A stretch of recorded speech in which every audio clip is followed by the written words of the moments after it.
Hey guys, welcome to our channel. If you like the video, तो please like and share, and don't forget to subscribe to our channel and comment down all of your questions and suggestions. Thank you.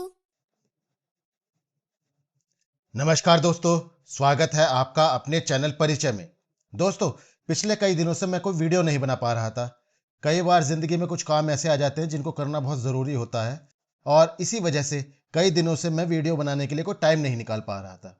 लेकिन आज से मेरी कोशिश फिर से वही रहेगी कि मैं रोज़ एक नया वीडियो लेकर आप सबके सामने आऊँ।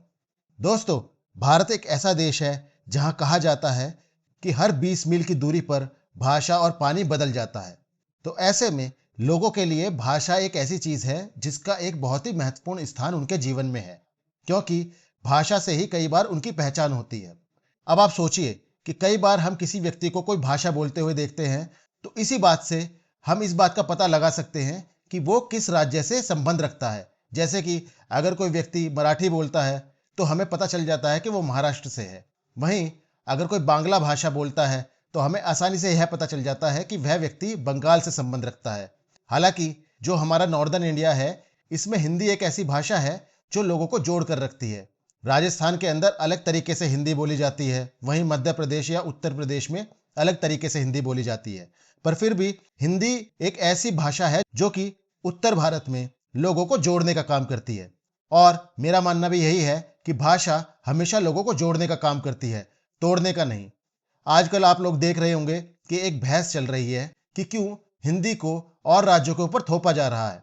तो मेरी सोच दोस्तों इसमें ऐसी है कि अगर एक नई भाषा हम सीख भी लेते हैं या हम किसी एक नई भाषा जैसे कि हिंदी को अपना लेते हैं, तो इससे हमें कोई नुकसान नहीं होता, क्योंकि जब भी कोई व्यक्ति ऐसे स्थान से जाता है जहां हिंदी बोली जाती है और वह ऐसे स्थान पर जाता है जहां शायद तमिल या कन्नड़ बोली जाती है, जो कि आसानी से समझ में आने वाली भाषा नहीं है, तो उसके लिए लोगों के साथ संपर्क करना आसान हो जाता है अगर लोग उस भाषा में बात करें जो दोनों को समझ में आती है।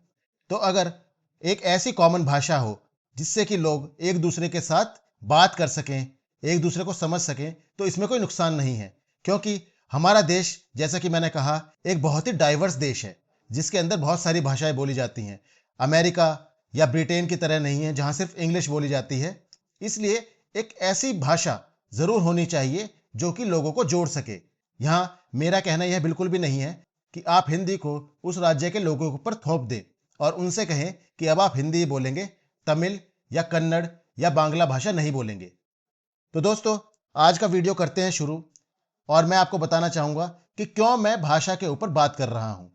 असम के सिलचर में राज्य की सरकारी भाषा के रूप में असमिया के अलावा बांग्ला को भी शामिल करने की मांग को लेकर आज ही के दिन 1961 में, यानी कि 19 मई 1961 को एक आंदोलन हुआ था।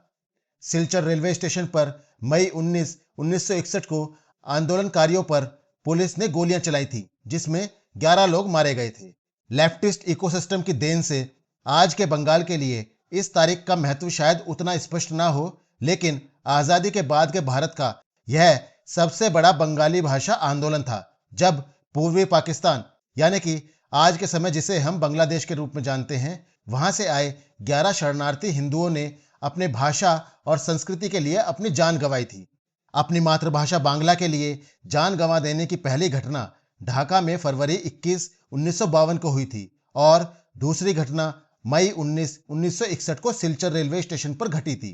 लेकिन एक और जहां 21 फरवरी के आते ही बंगाली भाषा प्रेमी और उनके वामपंथी समर्थक थामने मुश्किल हो जाते हैं, वहीं 19 मई को उनके पास संवेदनाओं की तंगी देखने को मिलती है।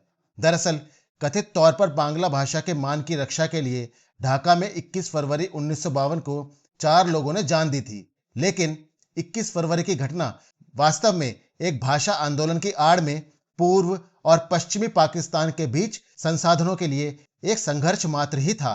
दोस्तों, जैसा कि मैंने पहले भी अपने वीडियोस में बताया है कि जब भारत देश आजाद हुआ तो उसमें से कई हिस्से टूटकर अलग अलग देश बन गए, जैसे कि बांग्लादेश या पाकिस्तान।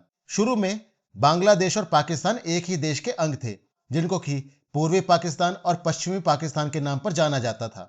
1960 के दशक में जो आज का पाकिस्तान है, उसने पूर्वी पाकिस्तान के ऊपर अत्याचार करने शुरू कर दिए और उन लोगों को ऐसा बोला जाने लगा कि आप अब बांग्ला भाषा नहीं बोलेंगे, अब आप उर्दू में ही बात करेंगे। तरह तरह के अत्याचार भी लोगों के ऊपर किए जाने लगे और उनको मारा भी गया। ऐसे में भारत ने इस सब के बीच में हस्तक्षेप किया और आगे चलकर बांग्लादेश को पाकिस्तान से तोड़कर एक अलग देश बना दिया। तो दोस्तों, जो मैं ये भाषा के आंदोलन की बात कर रहा हूं, यह वहीं से पैदा हुआ था और इसी भाषा आंदोलन ने आगे चलकर भारत के अंदर भी एक बहुत ही महत्वपूर्ण रोल प्ले किया था। 1960 में उस समय के तत्कालीन मुख्यमंत्री बिमला प्रसाद चलिहा ने राज्य विधानसभा में एक विधेयक पेश किया जिसमें असमिया को राज्य की एकमात्र आधिकारिक भाषा घोषित करने की मांग की गई।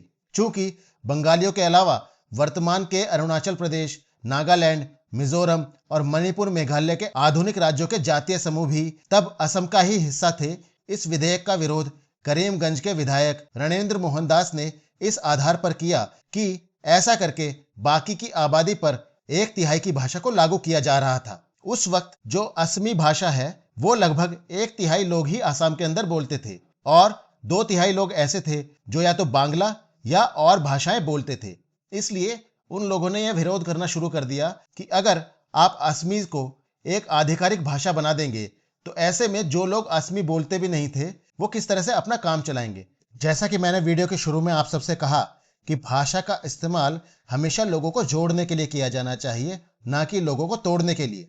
तो ऐसे में अगर 2/3 आबादी असमी बोलती भी नहीं थी तो उन लोगों के ऊपर भी एक भाषा को थोप देना कहीं से भी सही नहीं था और इसीलिए लोगों ने एक आंदोलन की शुरुआत कर दी। जब यह विवादास्पद बिल पारित किया गया तो इसने आग में तेल डालने का काम किया। बंगाली हिंदुओं के खिलाफ चलाया गया अभियान बंगाल खेड़ा में एक बार फिर ब्रह्मपुत्र घाटी में फैल गया, जिससे गोरेश्वर में बंगाली हिंदुओं का भीषण नरसंहार हुआ।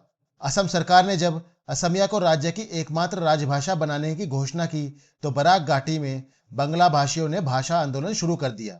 अप्रैल 14, 1961 को संकल्प दिवस मनाया गया, जिसमें मणिपुरियों जैसे गैर बंगाली भाषाई समूहों द्वारा भी बड़े पैमाने पर सहमति दी गई। 19 मई के दिन सिलचर रेलवे स्टेशन में एक सत्याग्रह का आह्वान किया गया और ट्रेनें रोक दी गई। सुबह 4 बजे से ही सिलचर रेलवे स्टेशन में सत्याग्रहियों की भीड़ आने लगी थी, क्योंकि 5 बजे खुलने वाली पहली गाड़ी को रोकना था। धूप चढ़ते चढ़ते सत्याग्रहियों की संख्या 3000 हो गई। पुलिस ने उन्हें हटाने के लिए लाठीचार्ज किया। कई लोगों को गिरफ्तार भी किया गया, लेकिन सत्याग्रही वहीं डटे रहे। दोपहर तक लगभग 20,000 सत्याग्रही वहां जमा हो गए थे। 12 बजे अचानक सब कुछ शांत हो गया। लोग कहते हैं कि एक साजिश को अंजाम दिया जा रहा था। स्थानीय पुलिस थाने में एक झूठी FIR दायर की गई कि भीड़ ने पुलिस से एक बंदूक छीन ली है। खैर, सब लोग शांत थे, यहां तक कि कुछ लोग जो सुबह से बैठे सत्याग्रहियों के लिए खाना लेकर आए थे पुलिस को भी खिला रहे थे। अचानक 2:30-3 बजे ताबड़तोड़ गोली चलने की आवाजें आईं। गोली पीछे की तरफ से स्टेशन पर बैठे सत्याग्रहियों पर चलाई जा रही थी। लोग लुढ़क रहे थे, भाग रहे थे और स्टेशन के इस पार से उस पार जाने की कोशिश कर रहे थे। कई लोगों ने रेलवे ट्रैक्स पर भी छलांग लगा दी थी। कई लोगों को या तो गोली लगी थी या वो इस भागदौड़ में जख्मी हो गए थे और वो गोलियों से बचने के लिए ट्रैक्स के ऊपर कूदने लगे। बाद में चलकर इन रेलवे ट्रैक्स पर से भी लाशें मिली थी। सरकार की ओर से लीपापोती तो होनी ही थी। एक गैर सरकारी जांच आयोग ने इस पूरे घटनाक्रम की जांच की थी। उस जांच आयोग ने प्रतिवेदन में लिखा कि 2 तरफ से गोलियां चलाई जा रही थी ताकि कोई भी भाग नहीं पाए। इस घटना में मरने वाले सभी लोग पूर्वी पाकिस्तान के बंगाली हिंदू शरणार्थी थे। इसके कारण कछार, पड़ोसी त्रिपुरा और पश्चिम बंगाल में बड़े पैमाने पर विरोध प्रदर्शन हुए। कोलकाता मैदान और सुबोध मलिक स्क्वायर में बड़े स्तर पर आंदोलन हुए। शिलोंग के खासी जैसे गैर बंगाली भाषाई समूहों ने भी इस विरोध प्रदर्शन में भाग लिया। महान स्वतंत्रता सेनानी उल्लासकर दत्ता ने भाषा शहीदों में से प्रत्येक को एक गुलदस्ता भेजा। इस पूरे दबाव के फलस्वरूप असम सरकार को सर्कुलर वापस लेना पड़ा और दोस्तों, आगे चलकर इसी आंदोलन की वजह से नागालैंड, मणिपुर, मिजोरम और मेघालय ने अंततः अलग राज्यों का दर्जा हासिल किया। 19 मई को महज असमिया बंगाली टकराव के संकीर्ण नजरिए से नहीं, बल्कि एक बहुभाषी राज्य में सभी भाषाओं के समान अधिकारों के लिए संघर्ष के रूप में देखा जाना चाहिए। इसके अलावा उन लोगों को भी उचित श्रेय दिया जाना चाहिए जो शरणार्थी होने के बावजूद अपनी भाषा से प्रेम के लिए लड़े और उन्होंने अपने प्राणों को न्यौछावर कर दिया। दोस्तों, वैसे अगर देखा जाए तो मैं जिस तरह की घटनाएं आपको बताता हूं, ऐसे में 11 लोगों का मरना कोई एक बहुत बड़ी घटना तो नहीं थी, लेकिन फिर भी जैसा कि मैं अक्सर कहता हूं, कई बार एक छोटी सी चिंगारी ही आगे चलकर आग लगाने का काम करती है। और इसी वजह से अगर आप देखेंगे तो आगे चलकर असम फिर से विभाजित हुआ और उसमें से बहुत सारे राज्य ऐसे बने जो आज के टाइम पे पूर्वोत्तर के अलग अलग इंडिपेंडेंट राज्य हैं। मेरा यही कहना है दोस्तों कि हमें सभी की भाषाओं का सम्मान करना चाहिए और किसी के भी ऊपर यह बात नहीं थोपनी चाहिए कि आपको यही भाषा बोलनी पड़ेगी। लेकिन फिर भी अगर ऐसे राज्यों में जहां हिंदी नहीं बोली जाती, अगर वहां के लोग थोड़ी थोड़ी भी हिंदी बोलना सीख लें तो उनको बहुत ही ज्यादा फायदा होगा। इससे टूरिज्म इंडस्ट्री को तो फायदा होता ही है। इसके अलावा अगर ऐसे लोग वहां जाते हैं जिनको शायद वहां की लोकल लैंग्वेज बोलनी नहीं आती, तो भी वो आपस में कम्युनिकेट कर सकते हैं। दोस्तों, हमारे देश के लोगों को यह समझना चाहिए कि भाषा को हमें एक पॉलिटिकल इशू नहीं बनाना चाहिए और जितना हो सके हमें भाषा को अपने आप को आगे बढ़ाने के लिए इस्तेमाल करना चाहिए। दोस्तों, यह था मेरा आज का वीडियो जो कि 19 मई 1961 को असम में हुई घटना के बारे में था। इस छोटी सी घटना को आप सबके सामने रखने का मेरा उद्देश्य यही था कि हम इतिहास में हुई ऐसी गलतियों से सीख सकें और आगे चलकर ऐसा कोई काम ना करें जिससे कि ऐसी गलतियों को फिर से दोहराया जाए। उम्मीद करता हूं कि आपको मेरा यह वीडियो पसंद आएगा। अगर आपको मेरा कंटेंट पसंद आ रहा है तो प्लीज लाइक, शेयर और सब्सक्राइब करना ना भूलें। तो दोस्तों, अब कल फिर एक नया वीडियो लेकर आप सबसे मिलता हूं। तब तक के लिए धन्यवाद। Thank you very much.